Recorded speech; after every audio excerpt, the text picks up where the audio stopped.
A gente segue acompanhando tudo o que acontece no Rio de Janeiro.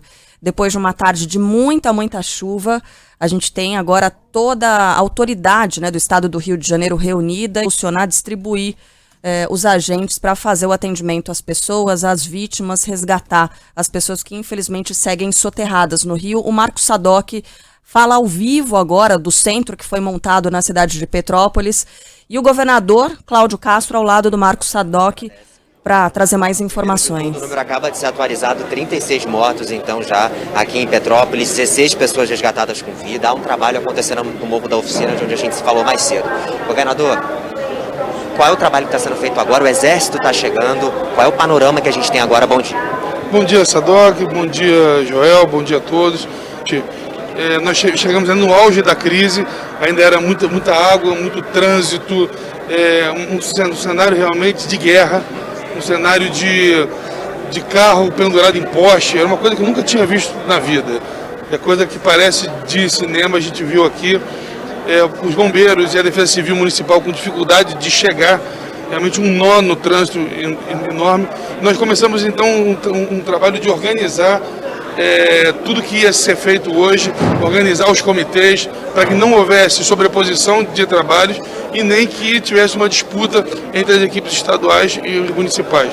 Fizemos toda essa coordenação ontem e desde a madrugada inteira o Corpo de Bombeiros, já são mais de 400 bombeiros aqui trabalhando, mais a Defesa Civil Municipal, ou seja, o Estado forte aqui. Já chegaram os maquinários de manhã, os maquinários desde as primeiras horas, tinha uma previsão de chuva em torno das 10 horas da manhã, então a gente tinha a preocupação de limpar o máximo possível até as 10 horas. O que a gente está vendo é um sol, espero que se mantenha assim, e já estamos também pensando no processo de reconstrução. Ou seja, linha de crédito, reparo, tudo aquilo que vai precisar ser feito agora, inclusive em moradias populares. Governador, vou te repassar uma pergunta dos moradores do Morro da Oficina que eu estava lá agora. O que, de fato, vai ser feito daqui para frente para que tragédias não voltem a acontecer, casas em encosta onde pode haver uma queda tão grande como aconteceu?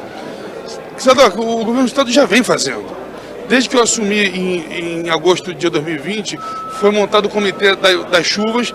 Ninguém ouviu grandes tragédias no final de 20, início de 21 e agora. Realmente o Comitê das Chuvas tem dado certo. Ano passado foram gastos quase 80 milhões de reais em contenção de encostas. Gastamos quase 300 milhões de reais limpando rios. Mais de 35 cidades já tiveram os seus rios limpos e por isso diminuiu muito o impacto do que a gente tinha antes. A quantidade de chuva aqui em Minas, que impacta diretamente aqui, tem sido assim recorde, mas o governo do estado já está fazendo. E o programa Casa da Gente, que nós anunciamos, é exatamente a retirada dessas pessoas das áreas de risco. São 10 mil unidades por ano, e foi o que eu disse no anúncio, começando exatamente por esse tipo de pessoa que foi impactada. Então isso já está, como a gente diz, na ordem do dia do governo. O governo está olhando exatamente para isso. Essa foi uma das minhas primeiras preocupações e mostra que tinha razão de ser. Joel, tem alguma pergunta? A gente repassa aqui ao governador que atende a gente. A gente está em cadeia agora com a TV Band, né? Joel da Atena, no Bora, trazendo também as informações nessa cobertura especial e fazendo agora perguntas, né, questionamentos ao governador do Rio de Janeiro, concedendo essa entrevista exclusiva ao nosso repórter Marco Sadoc, que está desde as primeiras horas do dia em Petrópolis, né, no Rio de Janeiro, para trazer as informações. 36 mortos até agora, 16 pessoas resgatadas com vida, mas ainda não é possível, por exemplo, fazer o levantamento do número de pessoas desaparecidas.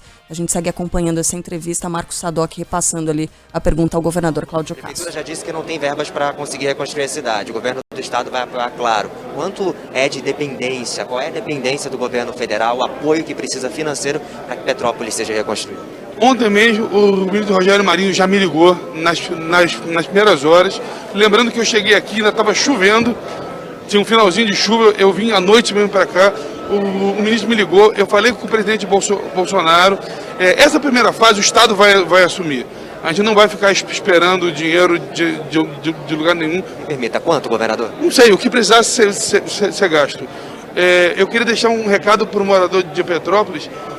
Isso é com a gente. O governo do estado vai resolver, não vai se repetir o que aconteceu em 2011. Então, se o estado tiver que colocar o dinheiro aqui para fazer, eu vou fazer. Essa responsabilidade é minha. Eu cheguei aqui cedo ontem para que isso fique claro.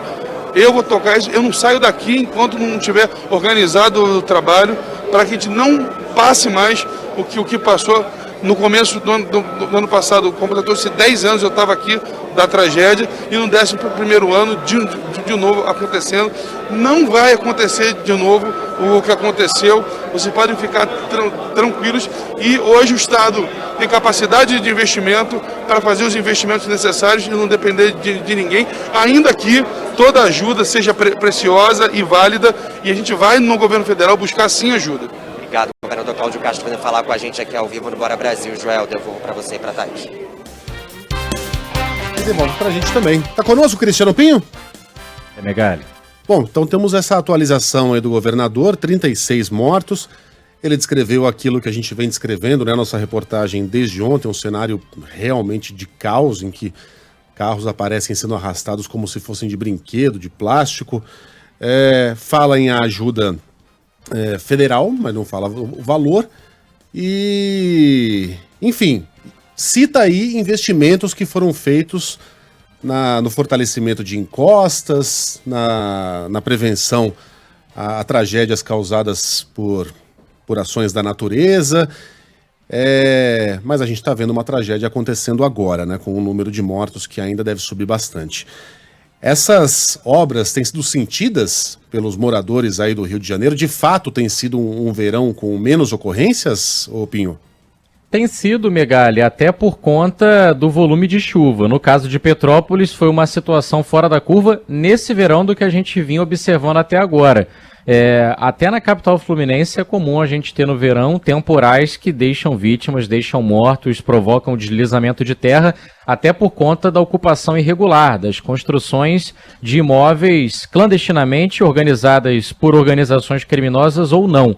Mais cedo até a nossa equipe entrevistando o prefeito Rubens Bom Tempo, Mário Dias Ferreira, perguntou sobre construções irregulares em Petrópolis. É um trabalho que tem sido bastante do governo do estado, o combate a esse tipo de empreendimento, e as prefeituras têm policiado também, de acordo com a sua competência, essa atuação para poder evitar que haja ocupação de encosta, o que, claro, potencializa o risco de tragédias em casos de temporais como esse, com um iminente deslizamento de terra. Mas claro que o investimento está aquém, uma vez que o próprio governador ele se sente muito confortável em fazer isso, até porque culpa gestões anteriores, diz que governos passados deixaram de fazer os investimentos e milhões de reais que deveriam ser destinados a Petrópolis não foram.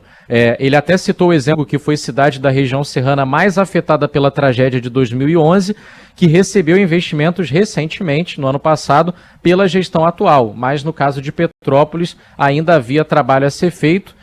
Só que também, pelo que a gente tem ouvido aqui até agora das autoridades que estão diretamente ligadas tanto à prevenção quanto à resposta para esse tipo de tragédia, o volume de chuva que atingiu a cidade realmente era algo difícil de se segurar com qualquer investimento. Claro que a Band News FM está indo também atrás dos especialistas para saber se realmente uma cidade com a geografia, independentemente do tipo ali de infraestrutura, de investimento, não tem como sobreviver ou passar ali com menos impactos a um temporal como esse. Uma atualização, estava até vendo participações na nossa live no YouTube perguntando sobre isso. Falta de energia em algumas residências. A Enel, que é a concessionária responsável pelo fornecimento, disse que ainda há ocorrências em andamento, está atuando em parceria com a Defesa Civil para priorizar os atendimentos emergenciais e também serviços essenciais, no que diz respeito a hospitais, por exemplo. São aí cerca de 5 bairros afetados nesse momento, ainda com ocorrências de falta de energia elétrica. O efetivo foi aumentado, só que realmente por conta até da dificuldade de acesso em alguns locais que os técnicos estão encontrando, ainda vai ficar para algumas pessoas, para as próximas horas, a previsão de normalização desse fornecimento de energia.